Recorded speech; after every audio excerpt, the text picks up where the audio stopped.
our next match is we're going to see Turkey versus Russia. And for the gold medal. The gold medal. In the W1 Men's Open. So different group of archers, all with different impairments again, but able to compete in the same category because of the type of adjustment that levels the playing field for each of them. And Turkey beat Italy, who we've just seen in the semi-finals. So we've just seen Italy win the bronze medal, and Turkey were the team that pushed them into that bronze medal match. And Russia took out Korea. So the match that we've just seen has been that each of these teams have progressed from.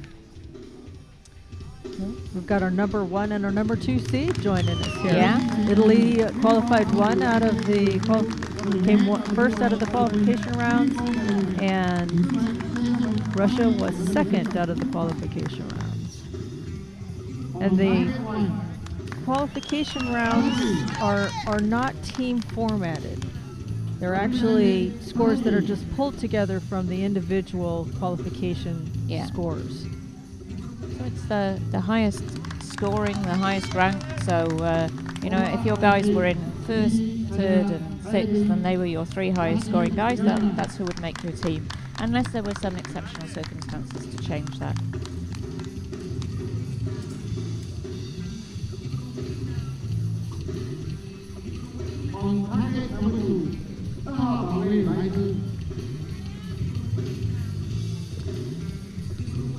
We're seeing in the Turkish team here, we're seeing Omar, who we'll be seeing later in the day as well, because he's made the gold medal final in the men's individual competition as well as the men's team.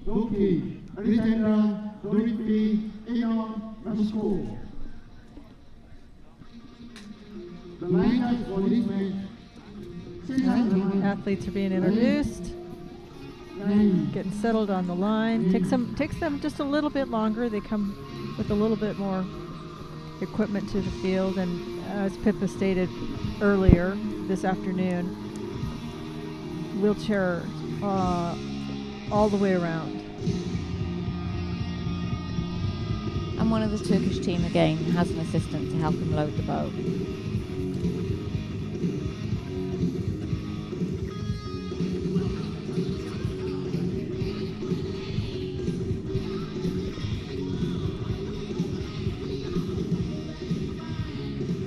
So here we have the men's W1 Open team gold final about to start between Turkey and Russia.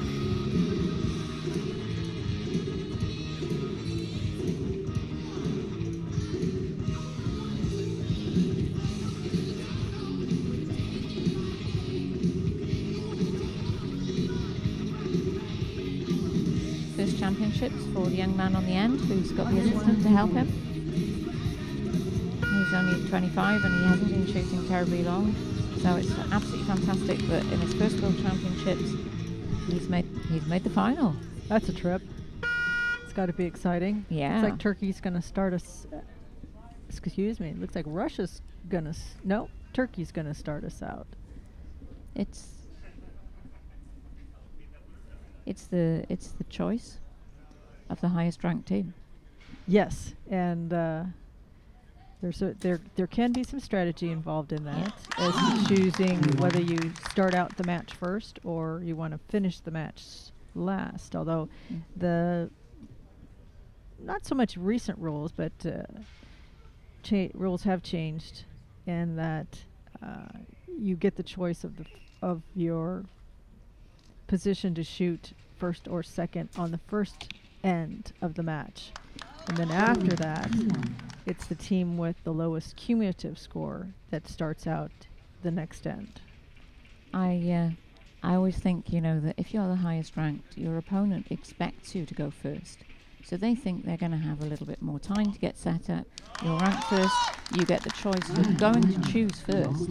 So you should choose second, because that's not what they expect. Just to throw them off. might be a good psychological tactic.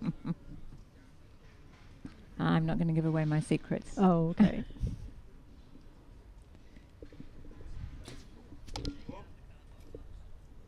Okay, so we had a questionable arrow on that last one that the Turk shot. If it was me, I'd give it to them, but I'm not down at the target.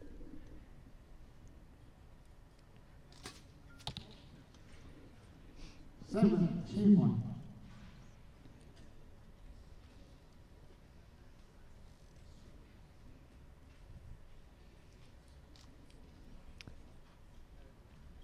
you may notice from that archer that actually he's not holding his release aid at all. He's just tied around his wrist, and he's using this wrist to pull the bow back. You've mentioned the stabilizers that are protruding from the front or the back of the bow. Now, the stabilizer setup for compounds is different than it was for the recurves we saw this morning. Yeah, it can be. There are some compound archers who choose to shoot with what's commonly referred to as a V-bar, which is what the recurves tend to use, but the compounds very often don't use the same setup. And they may have multiple rods, in fact, on their bows, but with these guys they tend to only have one.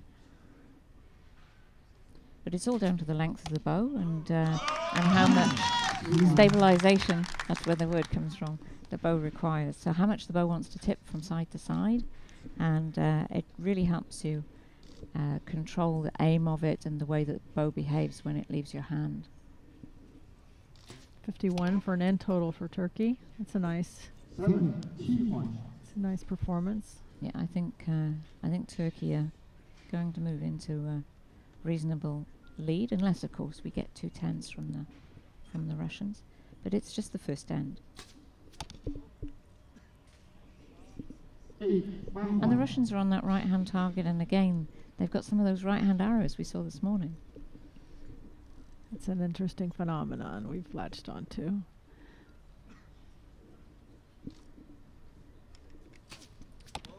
It's definitely not the wind, because there just isn't a breath of wind here. The flags all the way down the side of the field are just not moving. 51 to 47, maybe upgraded to a 52. So they have a reasonable lead to start with, but anything can happen. We're just the first end into a 4-end match, and we will shoot all 4 ends. Different from this morning where if you won in straight sets, you were done in 3 ends.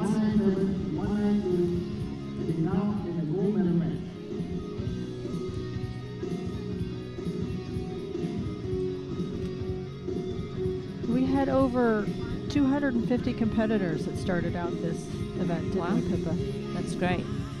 And I think Do you know how many countries? I want to say we had something like 41, somewhere around there. That was the initial count that was recorded in the team manager's booklet, I think. No, it's really great. And actually, I think in the time that I've been involved in para archery, the championships have grown in size and in number of countries, and also in the number of W1s, for example, like we're looking at the moment, and the number of women. All of these have grown, and it's a really great thing to see. Okay, the archers have the ready signal. It's a 10-second wait, and then the first archer may take their arrow out of the quiver and load it. You're not allowed to load your bow with an arrow until you hear the second whistle signal.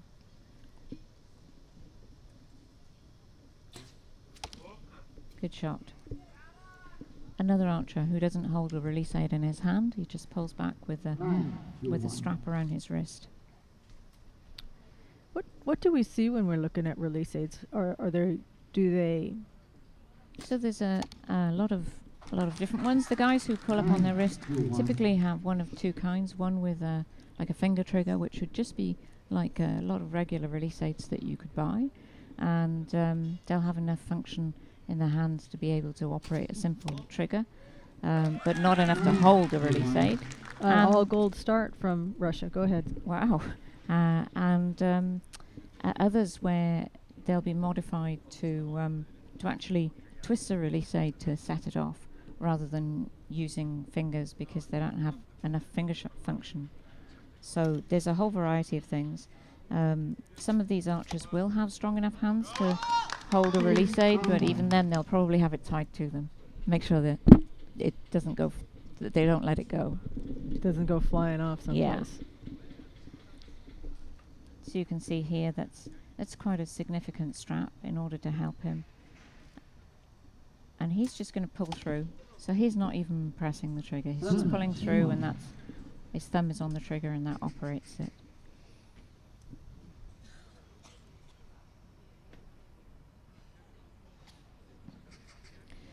So with Omar, he's allowed to have strapping to hold the bow to his hand because he doesn't have very many fingers. So he can't hold the bow in the way that most people would hold a bow. So he's allowed to have a strap to strap the bow to him. So when you see some of these modifications, it's really hard sometimes when you look at them to work out what's going on unless you actually talk to the people concerned or spend a lot of time around them.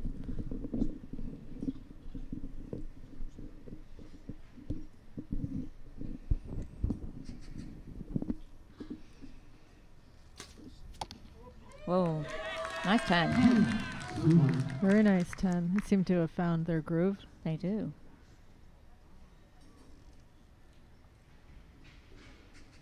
"25 seconds for 1 hour. Lots of time." That's fine. A 7.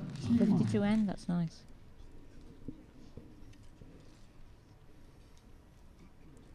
Given Turkey's start, I think they might catch them up a bit.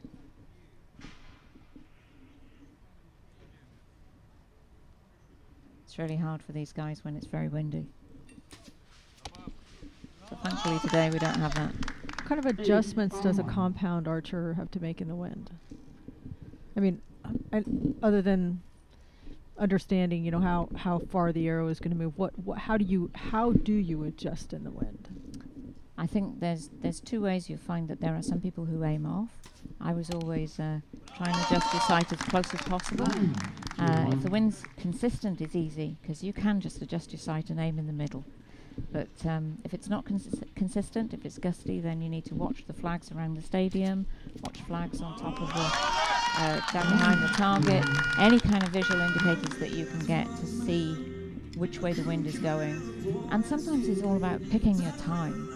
In a match like this where you're up against the clock, it's not so easy, but in the ranking round, you've got a little bit more time. You just try and pick your time to shoot when it's that little bit calmer. I used to quite like things like shooting in the wind and when the conditions aren't great, because it's just that much more of a challenge for you to overcome. I always used to work on if I could score, you know, within a certain percentage of my personal best every time I went anywhere, regardless of whether it was sunny or windy or rainy or cold or hot, then I was happy. And if I dropped below that percentage, then I knew I hadn't performed well. It's about having a top and bottom limit, I guess. So we got a little back and forth going on, with Turkey actually being the outright leader after the first end, but losing a couple points to Russia on the second end. Turkey had enough of a lead that they could still be in good shape. 3 points in it. Turkey still in the lead, but with 2 ends to go.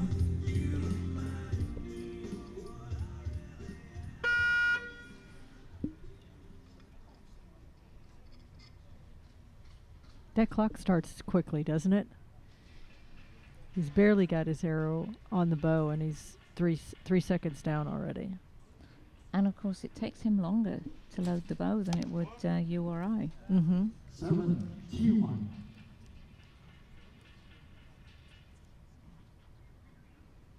And it's not just loading the bow, is it? It's loading the bow, making sure your hand is good on the grip, you know, attaching the release aid to the string. All these things are just a little bit more difficult. And just another adjustment that they need to make to their timing. They may not aim for as long, but then they'll practice that. That's what practice is for, though, isn't it? Yeah. To play those what-if scenarios and challenge your physical sense as well as your mental sense to say, okay, what if this happens? Yeah. What if I'm caught in the restroom and they blow the whistle to start the end? Yeah. You know, What if I leave my spare bow on the practice field? we've seen that, haven't we? Yeah, we've seen that.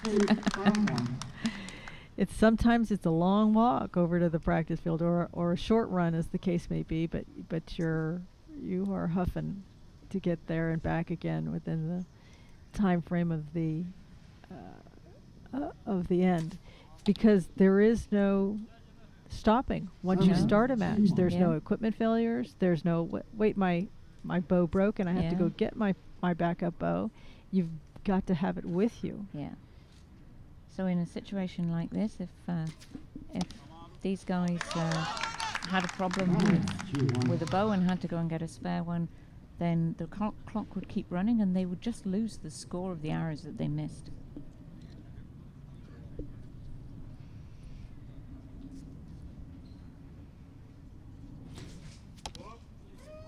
There's a nice 10. That's a 10. It's what they need to do if they're going to make up that gap. And a nice prize at the end of this, a gold medal for the winner. And the way, call yourself a world champion as well. That's definitely a 9. That isn't just touching the line, that's cutting it in half. Right. In archery, there is except for the dividing line between the blue and the black, there is as you can see when we do zoom in on the target and we get that picture of the target, there's a black line between each scoring zone, and in order to score the higher value, if an arrow lands close to a different scoring zone, all it's required to do is just touch that line. Like I said, except for between the blue and the black zones, there is no dividing line. The color just overlaps. So all you have to do is touch the next color. But that's one of the main things that judges are responsible to do, is to settle that dispute over arrow values at the target. Turkish lad just put in a 6, which I think opens the door a little bit for Russia to make up that gap. One gets a 9, which ties the score at the end of 3 ends. They go into the final end and the scores are tied. It's going to be a tight match for that gold medal. Excellent. There are a couple of more differences with the bows that the W1 archers shoot compared to the bows that the compound archers shoot. The sights that they shoot, with a compound bow you have effectively like a back sight where you have a little hole in the string that you look through to act as a back sight for your ordinary sight, and the W1s don't have that, and they don't have any kind of magnifying scope to look at the target. So they have regular recurve sight, just like we saw on the recurve bows this morning, and no peep sight in their string. It's another thing that makes the class unique. And the reason for not having a magnifying glass is that some of them would find a problem with using that. And again, it's all about how do you make the field as level for everybody so that they're all treated the same way. So you'll see, if you look at compound bows, you might look at these and go, well, these guys don't appear to have a peep sight, and that's why. It's because they only have a recurve sight on the front and they have no peep sight at the back. Although lots of them will have some kind of little knob or pisser or something tied to the string to give them some location on their face. All helps with their accuracy.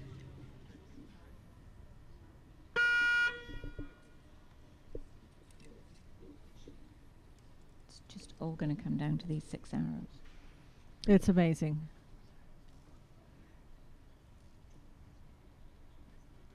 You noticed the trend while you were a good way to start sharing the recap between the difference between the two teams, in that the Turkey started out with a higher score and has slowly shot less and less each end, while Russia has started out with a lower score and gradually increased their performance. But Turkey's coming back strong. It's how they can perform under pressure these that couple counts. arrows.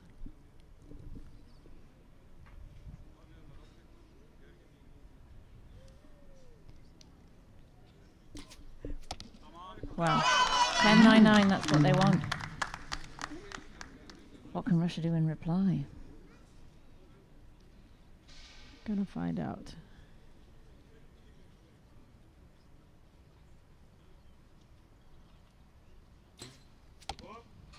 An 8. 8-1.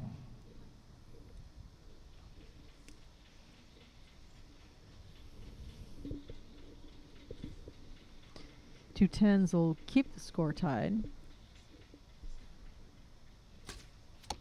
Oh, nearly. 9. 9.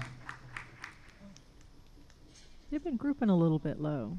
Mm. I'm not sure if anybody's advising them that that's where their groups have been going. Actually, no, I stand corrected. If you look at the arrow holes on their target, they do have a majority that are a little higher. I think when they started off, they were all high, and they've adjusted since then. Mm-hmm. But 9-8-8 as opposed to 10-9-9, so Turkey have stolen those points back. 3 arrows to shoot. Another 9. Wow. Not letting up.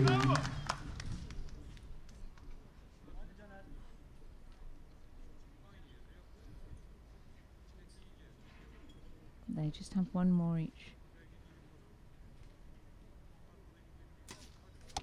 Oh, great shot. 10. Great shot. It's what you want to do under pressure, isn't it? The last shot of your... and this will be the last shot for Turkey. This could win them the medal. Excellent. And I think it probably will. No gold end. I don't think they can be caught. 56. 56 end, that is their best end. And 30 from Russia only gives them a 55. Not to say that it can't be done, but Yeah. almost mathematically. Nobody's going to celebrate just yet. No, this is true. We're going to wait. Make sure everybody gets to shoot their arrows. My coach always used to say to me, just stay on the line until everything's over and they've There you told you go. that you've won. That's a nice 10 from It's a Russia. great 10. He can be happy with that for a last arrow.